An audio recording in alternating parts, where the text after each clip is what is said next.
one more time. Just a moment, Council. It's not so much an application by the respondents. It was something that I offered to collapse that issue. They want to collapse the substantive application. That was the application that has been made. Oh, sorry. That has been made. Yes, please proceed. Sorry. Yes, Your Lordship. What would have been convenient, Your Lordship, was that the respondents would have brought the second to seventh petitioners and duly report to this court that in fact we are in compliance with the orders. The second to seventh petitioners are before them. Hence, let us converse the substantive issues raised in the petition and application. Secondly, Your Lordship, the petition raises substantive constitutional matters that this court ought to first be satisfied that indeed the petitioners have raised a prima facie case as against the respondent. So again, unless the respondents are submitting before this honorable court that as the petitioners we have proved that our case raises substantive issues, then we could accede to the application for collapse. But more importantly, Your Lordship, let it be not lost that the application raises a cocktail of orders that is not only limited to the issue of habeas corpus. As submitted before you by the parent of the court petitioner, there is an issue of the use of fake registration plates in the conduct and arrest during this abduction. That is an issue that we want to be prima facie established by this court. Not forgetting, Your Lordship, that under Order 7, you had directed the 8th respondent, that is the NTC,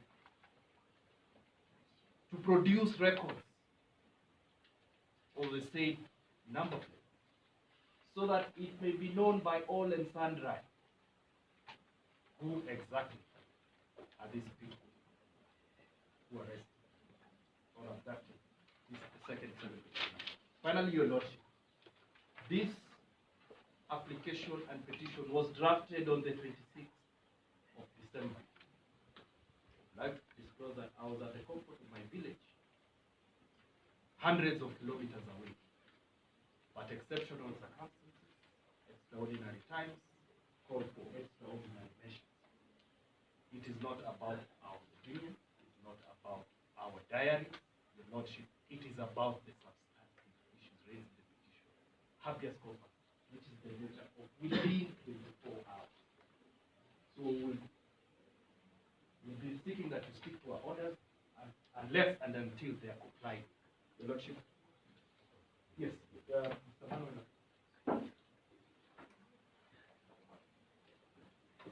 Lord, first petitioner. Yes, my name is Kabata. And I want to re-emphasize what has been said by my colleagues, the petitioner as well as the interested parties. We are living interesting times. And if the court will take the number of days, yes, that the second to the seventh applicant petitioners have been missing, yes, it will be possible to say today that that is about 9 days. Yes, the uniqueness of today, my Lord, in how we are computing time, is that tomorrow, God willing, if we will all be present here, it will be right to say that they were abducted last year. Yes. The application depends on the present application by my good friend Mr. Gogola. We lose the meaning of what the court has just cited In the interim,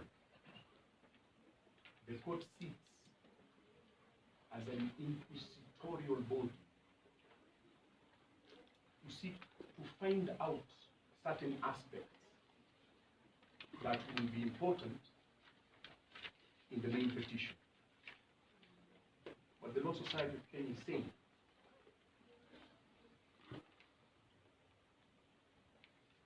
is that if we were to consider there are certain orders that have to be complied with,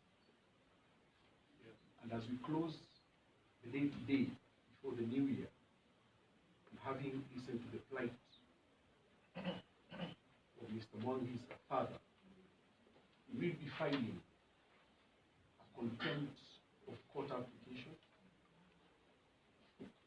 against the 9th respondent.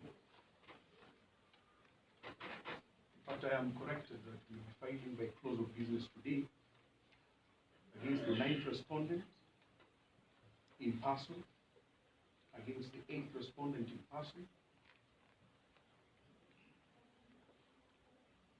against the 3rd respondent in person, against the 4th respondent in person, and against the 5th respondent in person. The 7 days being requested are completely unreasonable. With each passing day, Your Lordship, the lives of the 2nd to 7th applicant petitioners continue to be at stake. And if, my Lord, you would look at the constitutional placing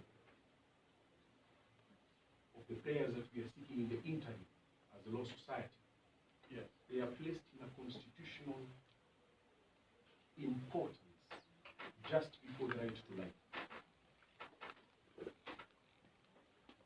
This very court, Your Lordship, this very court, in fact seated in this very room,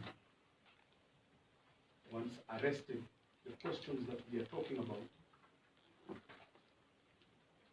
on procedures of contempt when 3 innocent missing Kenyans were abducted in the same fashion and in the same style.